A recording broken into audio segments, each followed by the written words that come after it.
Welcome to Alaska Weather, a production of Alaska Public Media and the National Weather Service, Alaska Region. Produced and broadcast daily from the studios of KAKM, Alaska Weather provides complete forecasts, public, marine, and aviation for all of Alaska. Alaska Weather is made possible by the following sponsors.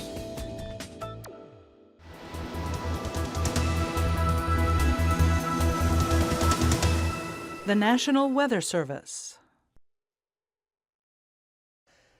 Good Tuesday, everyone. I'm meteorologist Dave Snider with the National Weather Service. It's the 18th of April, and as always, we encourage you to stay up to date with your local weather information. Now, across a large part of Alaska, the weather has been somewhat quiet, mostly clear, probably where you are.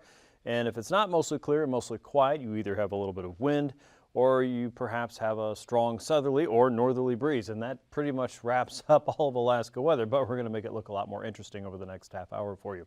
If you have a question about what your weather is doing now or what it's going to do in the next 24 to 48 hours or even 7 days out, give us a call at the Weather Information Line for Alaska. 1-800-472-0391 is the easy number to use for that. Put it on your cell phone, write it down by the phone there at your house or by the homeschool, church, or business there, wherever you like to do. Weather.gov/Alaska can be reached whether you're at the library, the school, or perhaps on your mobile phone. And nws.ar.tv weather at noaa.gov is a good way to reach the Alaska Weather Team. If you'd like to reach me individually, david.snyder@noaa.gov will get you there as well. Give me questions, comments, concerns, suggestions, what you'd like to see and what you hate to see about the show, and we'll see what we can do for you. It's always good to hear from you and see pictures from your home and community. Love to see the weather out where you are. Here's a look at the hazardous weather tonight. As we go until about 10 o'clock tonight, it's expected that we're going to have some gusty winds throughout the Yukon Valley and the middle Tanana Valley, especially at the ridge tops, but perhaps a little bit lower in some of the communities there. Gusts coming in from the north and the east up to 40, even 45 miles per hour are possible. So we have a wind advisory working through the central and eastern interior all the way up to the Yukon Flats and as far west as the lower and middle Yukon Valley there. So a wind advisory is in effect right now, and it will continue at least until 10 o'clock tonight for some of those stronger winds from the north and northeast in the interior.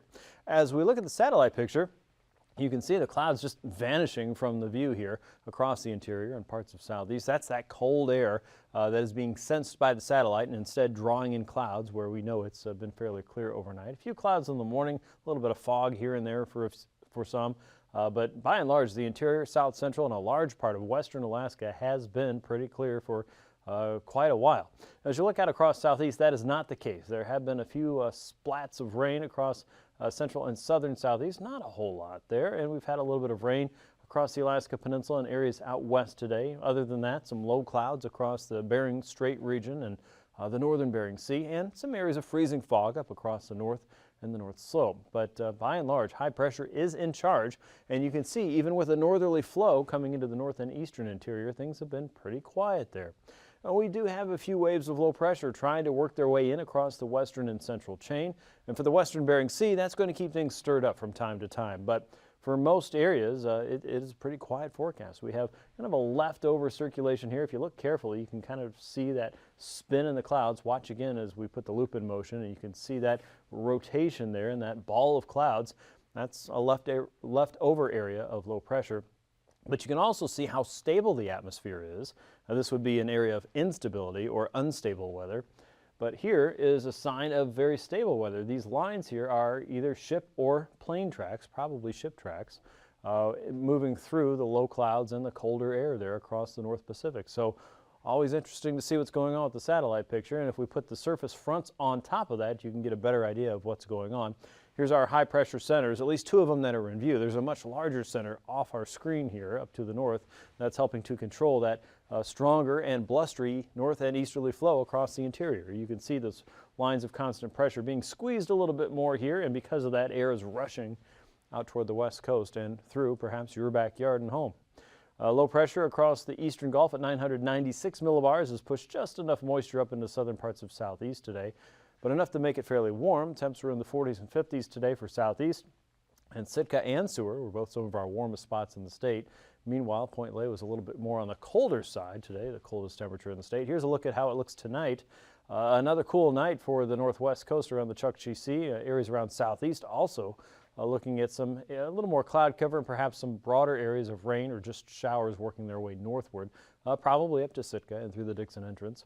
Another wave is behind that, so you might see a break and then another surge of that moisture moving up as you head into tomorrow. High pressure drops a little bit further southward toward the coast, and there's a better chance for some freezing fog in the region for the north slope as we head through tonight. And another high pressure center just east of Old Crow up in the Yukon will help keep that wind moving through the Yukon Valley there. So the gusts, at least through 10 o'clock, could be on the stronger side, and that looks like it could ease up a little bit overnight. For southwest, Bristol Bay and out toward the Pribilofs, rain and snow may be possible there in the form of showers, nothing too heavy. For the Pribilofs, St. Paul and St. George, you'll be looking at a better chance for snow showers in your region than any mixed precipitation. Some of that could reach down toward the Alaska Peninsula on the Bering Sea coast anyway. Out across the west, watch for fog around the ridge of high pressure that extends all the way from areas just west of the Gulf of Anadyr out toward Shemya, Attu. Rain showers out there.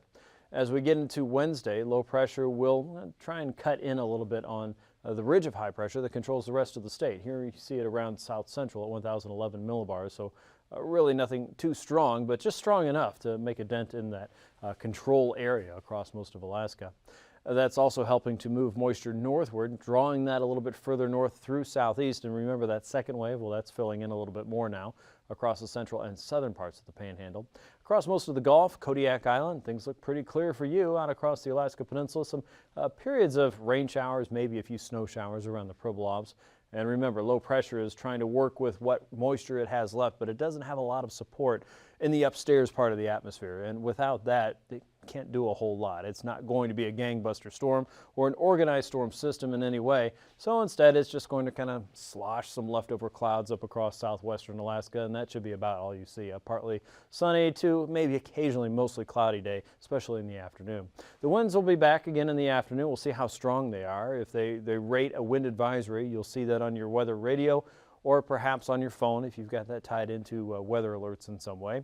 High pressure across the north slope will be sitting at 1,036 millibars, and there may be some areas of fog, even freezing fog, as you go throughout your day. Here's a look at Thursday.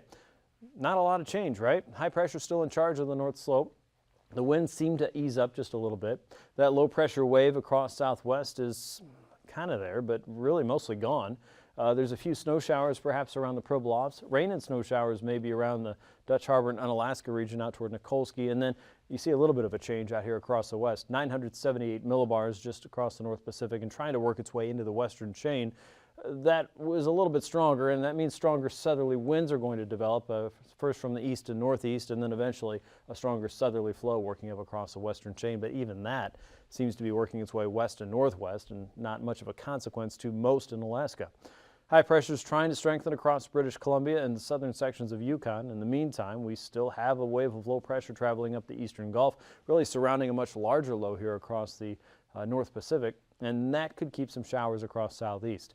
Save for all of that, it still looks like a pretty quiet and generally nice day across most of the 49th state. Enjoy your Thursday, huh? Let's take a look at temperatures today. 40s and 50s across southeast, 52 in Sitka, one of the warmer spots today. The capital city, Haines and Skagway, all in the mid-40s. Same goes for southern southeast. The Dixon entrance temperatures were in the 40s and 50s down toward Haida Gwaii. Yakutat was close to 50, as was most of the Prince William Sound region. 50 almost around Cordova. Valdez, 52 for Seward, 49 in Homer, a little bit shy of that in Kenai, just a hair cooler in Anchorage. Talkeetna at 51 degrees, most in the valley were fairly warm as well. Around the Matanuska Glacier down to 32, up the road toward Golcana, it was 44 around Tok. And the international entrance there in the lower 40s, 40 around Fairbanks. Fort Greely was about 40 degrees, just a hair cooler in Healy today. Eagle saw 33, Fort Yukon 31. 23 degrees around Anaktuvuk Pass. Teens for most of the North Slope. Point Lay was one of the colder spots this morning and only made it to 5 this afternoon. Point Hope closer to 22. It was 20 around Kaktovik, upper 20s and lower 30s around Kotzebue Sound. Shishmaref 34 for our friends there. Nome also 34. Galena was 33. McGrath saw temperatures in the upper 30s. Bethel was 41. Nunivak Island and St. Lawrence Island only made it just a hair above freezing today. Southwest in the 30s and 40s with Bristol Bay temperatures, in fact, nearing 50 degrees once you got inland just a little bit around Lake Iliamna, mid-40s. 30s and 40s for the Alaska Peninsula. Sand Point was 43. Cold Bay, False Pass, Boy, it looked like temps hovered today in the mid to upper 30s until the very last couple hours and then shot up to the upper 30s. Low 30s for St. Paul and St. George, 40s for Adak and Atka, and Shemya was only sitting around 39 degrees for most of the afternoon. In the interior tonight, look for temps to drop back into the mid-teens. It'll be even colder for the upper Tanana Valley and the upper Yukon Valley, single digits there. North of the Brooks Range, you're going sub-zero, it looks like, anywhere from 5 to 10 below in some cases. Hovering around 0 for Barrow and Kaktovik tonight. Around Kotzebue Sound, 5 to 10 above. Nome, 17 above. 20 around Unalakleet. The upper Kuskokwim Valley and McGrath, upper teens for you. Upper 20s as you get closer to the coast in Bristol Bay. Kodiak Island looking at 36. Very close to freezing. Might go just below it around the Alaska Peninsula. 29 and cold for St. Paul and low 30s for the central and western chain. Southeast, mid to upper 30s and some areas down south and all the way out to Sitka, including Craig and Klawock, closer to 40 degrees with south central hovering very close to freezing but probably going just below. High temperatures tomorrow, a ditto of today, upper 40s and lower 50s for south central, including many along the Parks Highway road system and into the Susitna Valley and the Matanuska Valley. Kodiak, 45, southeast, upper 40s to almost 50 degrees for some. The middle Tanana Valley, closer to 40 degrees for your Wednesday. Mid to upper 30s for the upper Tanana Valley and the upper Yukon Valley, 33 around Fort Yukon itself, 25 for Arctic Village. Low to mid-teens for many across the Chukchi Coast, all the way out toward Kotzebue Sound. The Beaufort Seacoast, including Kaktovik, Prudhoe Bay, and Deadhorse, single digits and low teens there.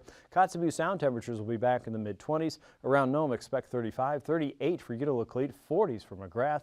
Southwestern locations in the Capes in the upper 30s to mid-40s, including King Salmon and Dillingham.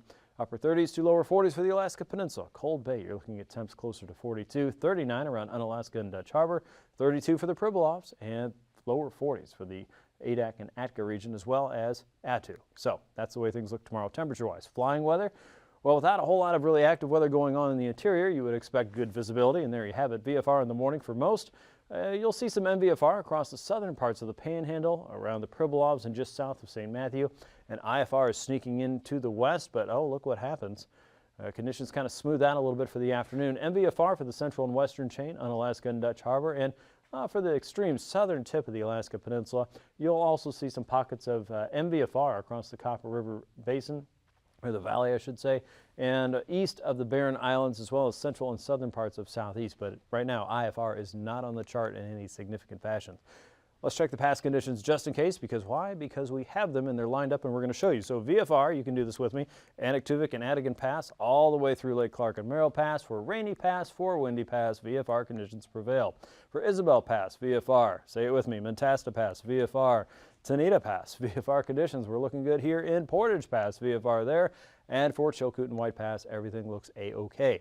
For freezing levels, though, things are starting to change and reflect the change in the sun angle and the heating around Alaska. So we see the surface freezing line is taking a pretty severe jog northward, just about to St. Matthew and very close to the Pribilofs. It's also still hovering over southeast and south central.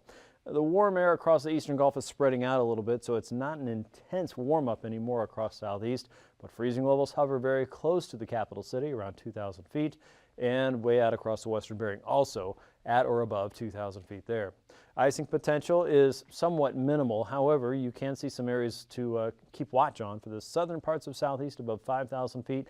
Light to isolated moderate there. Remember that leftover moisture across Bristol Bay and the eastern Aleutians and the Alaska Peninsula? Watch above 2,000 feet there. And way out west, where moisture is gathering with the next weather system above 3,000 feet for places like Adak and all the way out towards Shemya. That's about it. The jet stream right now is kind of a mess. You can see several areas of focus once again. A stronger westerly push on the North Pacific, 90 to 100 knots there. The superhighway of weather is still way out here across the North Pacific, so we're getting a little bit more of that northerly influence. Remember, high pressure up at the surface is being driven by something else, and it is this steering current. The high pressure center across the Chukchi Sea, a north wind coming in at 50 to 60 knots, and occasional disruptions from low pressure out across the west coast, trying to send in a little bit more of a control feature there at about 50 to 60 knots from the south and southwest. Mostly the northerly winds are winning. You can see that here at 9,000 feet, a north and easterly flow wrapping into low pressure across the southwest coast. Winds are generally light at this level across the Gulf. and north and easterly winds are in charge across Kotzebue Sound and most of the central and eastern interior. The same goes for 3,000 feet. Winds are around 30 to 35 here for the middle and upper Yukon Valley. Stronger north winds across the Pribilofs. A light wind right now across the Gulf, anywhere from 5 to 15, and generally easterly winds across south central and large part of southeast. So turbulence, maybe a little bit of chop below 6,000 feet for central and southern parts of southeast. But remember the wind advisories we had across the Yukon Valley? Absolutely. Watch for occasional moderate across the middle and western parts of the Yukon Valley and below 4,000 feet. And sometimes that could include Norton Sound and parts of the Seward Peninsula. That's a look at your aviation forecast. I'll be back with your sea ice update and the rest of your marine weather here in just a few minutes. Stay tuned.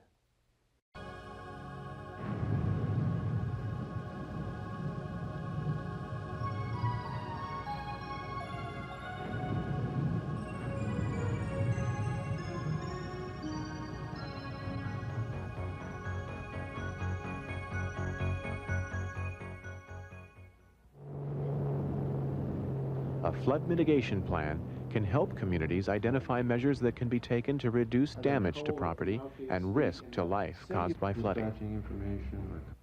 Well, this is an anchor for the boardwalks. We got an anchor about every 20 feet on both sides. So if the water comes up, don't move the boardwalks around. Before we had these anchors down, we had boardwalks maybe about 10 feet off the current after the flooding went down. The cable's just like a harpoon tip. You drive it down and pull it and it's wedged itself, locked. We had this for a couple of years now. Last year we didn't have no problem with boardwalk repair. Every community is different because of its history, people, geography, weather, and location. All of these factors can be a cause for flooding or a benefit that guards against flooding. Those chunks were really big around here, too. We had water clear up to the steps up here. We saw it land. Communities need to know their flood history and to also understand that while past history is very important in predicting a flood, it is no guarantee because weather patterns are constantly changing and places that never flooded in recent memory might flood today. They need to identify the flood-prone areas of their village. With this knowledge, good decisions about site locations for new buildings or moving old buildings can be made. You were here when it flooded so bad you were up to that marker. Has anybody talked about moving the post office? I wouldn't mind if it's moved. I think this is a bad place for it with flood every year. It doesn't always come up, but I think it would be better if it was up in a higher place. 89 we had a flood. This was what happened during the flood. It was a good spot down here. I wasn't worried about any flood. I didn't think we would have it. Built my house back in a little higher ground than where this is now. You think you'll have problems with flooding in your new house? I don't think so. I hope not. It's a little higher than where this one is. It's pretty sad to lose your house, but can't do anything about it, I guess.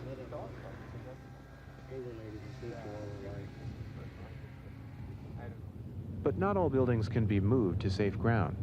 In these instances, communities can take other measures, such as flood control projects, seeking assistance from state and federal agencies, flood insurance programs, flood alert systems, public awareness and preparation programs, and learning the benefits of land use regulations. There is also the reality that many villages are located in floodplains where flooding occurs yearly. However, serious damage can be avoided if structures are built out of the floodway. Floodproofing buildings will minimize damage even in floodplains. This can be done by elevating living spaces above flood levels and good soil drainage. If structures have to be built in floodplains, then access routes to higher ground are essential. Other factors that need to be considered are erosion, wave action, and drainage impacts. If buildings are elevated in floodplains, utility pipes, electrical connections, water and sewer lines, and fuel and propane tanks also need to be floodproofed according to code. To enforce sound building practices in floodplain areas, it is a good idea to require development permits from individuals and even government agencies. Decisions that are made by others outside the community, even government agencies, should be filtered through the collective wisdom, knowledge, and life experience of the people who live on the river. One way to ensure good decisions and good development of your community is to learn all you can about your river, your history, and where you live. My little nephew Chucky, he come home for a week. He was disgusted with that school teacher. We cannot get that teacher to put things up. Well, this is what they're used to doing every spring. It's a precaution that everybody takes. And the school teacher is pretty new, and he said, "Oh, you kids don't know what you're talking about." And about, I don't know, about midnight, the water started coming in, and I mean, it came in a hurry. Well, the poor school teacher, he had to roll up to the store and got his wife and his 2 boys out. And so he got out. Next day we came down and we walked around and he was out there. Oh man, I tell you what a mess he had. Everything was wet in his house. These little kids came along, and my nephew and his little buddies. And, "Mr. Rasmussen, you should have listened to us old-timers." We should get an A on this course. Mr. Rasmussen was quite disgusted, cussing under his breath, and my brother and I, we laughed so much over that. But everybody knows every spring you have to be prepared.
Here's a look at the sea ice edge, and you'll notice a lot of improvements or reduction of the sea ice across Bristol Bay and all the way up the southwestern Capes. The ice is eroding very quickly.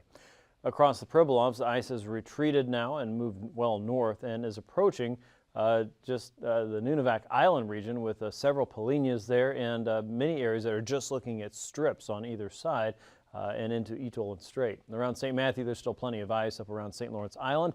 A little more reduction in the ice on the north and western side, but still plenty of ice around Norton Sound. And conditions are changing quickly across Cook Inlet region with just a little bit of ice across the northern end north of Kenai. Here's a look at southeast. You're going to be looking at winds around 15 to 20 knots or so across the inside passages with 4-foot seas expected on Wednesday across the outer coast. Still looking at an offshore wind with the exceptions of the areas on the southern outer coast there with a southeasterly flow, 20 knots with a 7-foot sea, 5-foot seas up north.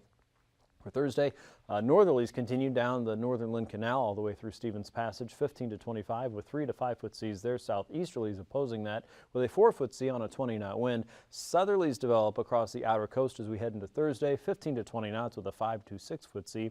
And an easterly flow up north around Icy Cape and Cape Fairweather, 15 knots with a 4-foot sea on Thursday. For south central, winds will be fairly light and generally variable throughout the Barren Islands, Shelikof Strait, east of Kodiak Island, and into Prince William Sound. A little bit more of a northerly flow is expected for at least part of the day there with 2-foot seas and 2-foot seas in the ice-free waters in the northern part of Cook Inlet for Wednesday. For Thursday, you see a little bit more of a northeasterly direction shaping up here, but winds are still fairly light, 10 to 15 knots tops. 2-foot seas on the inside of Prince William Sound and 3 to 4-foot seas across the north and western Gulf, and 2 to 4-foot seas coming down Cook Inlet into Shelikof Strait where we have a northeast wind up to 15 knots there for Thursday. For the Alaska Peninsula, look for small seas and light winds inside of Bristol Bay, northwesterlies down the Bering Sea coast at 15 knots from the north and west, 10 knots and variable winds around the Pacific coast with 4 to 5-foot seas on Wednesday, and a little bit more of an easterly push as we get into Thursday, up to 1-foot seas there as we get into Bristol Bay. Easterlies, 3 to 4-foot seas across the Pacific coast and winds up to 15 knots for your Thursday afternoon. Northerlies are in charge of the central and eastern Aleutians. 4-foot seas across the Bering Sea coast with 15-knot winds, and you'll see 6 to 8-foot seas there across the Pacific coast with an east and southeasterly wind, 15 to 25 for the west, 9 to 10-foot seas there on Wednesday, and a little bit of a stronger easterly push as we get into Thursday, 30 to 35 knots, 8 to 15-foot seas coming up there, and light and variable winds across the central and eastern chain, 4 to 5-foot seas, 6-foot seas between Atka and Nikolsky, and 3 to 6-foot seas for the central chain with a north and easterly wind, 15 to 20 there for the afternoon. For the west coast, northerlies coming down the Bering Sea, 20 knots over St. Lawrence Island with a 4-foot sea in open waters, 5-foot seas around the Pribilofs. Your waters are open, 20 knots there from the north, 15 knots around the Kuskokwim Delta, and 3-foot seas expected. Around St. Matthew, 20 knots, 5-foot seas around the open waters for you. As we get into Thursday, look for a north and easterly wind, 15 to 20. Easterlies across St. Matthew, northeasterlies for St. Lawrence Island at 20 knots, and lighter winds there across the Kuskokwim Delta and all the way out toward the Pribilofs, while your wind may be a little more variable at times, and seas ranging around 4 feet or so for most of the afternoon. Across the North Slope, light north and easterly winds 10 to 15 knots, easterlies around Barrow, and then a stronger flow down the Chukchi Coast 20 to about 15 knots as you head into Kotzebue Sound. Look for that north and easterly wind to continue as we get into Thursday, but it diminishes somewhat. Easterlies outside of Kotzebue Sound and up the coast toward Cape Lisburne, Point Lay, the winds pick up again. And as you round Barrow, the winds diminish 5 to 10 knots or so, still coming in from the north and northwest. That's your marine segment. Let's take a look at what's going on around the rest of Alaska. And once again, the biggest news of the day is the wind across the central and eastern parts of the interior, all the way down the lower and middle Yukon Valley and the upper Tanana Valley, including Fairbanks. Wind advisories are in effect until 10 o'clock there, where north and easterly winds may continue with gusts up to 40 to 45 miles per hour. Some pockets of rain moving through southeast there. You'll see a couple waves of those tracking from southeast to northwest. Another surge of that. Surge is really a stronger word than necessary, I think. Some pockets of wet weather passing through. Nothing too unusual as we head through Wednesday and Thursday. And what's left with the rain showers out west will diminish even more, and a new weather system pokes up out of the North Pacific heading toward Thursday. Thanks for watching. These forecasts are to be used for planning purposes only. Call 1-800-WX-BRIEF for a formal pre-flight briefing. Always file a flight plan before you go flying. The U.S. Coast Guard Auxiliary urges you to leave a float plan with a friend or the harbor master before you go boating. Alaska Weather is made possible by the following sponsors.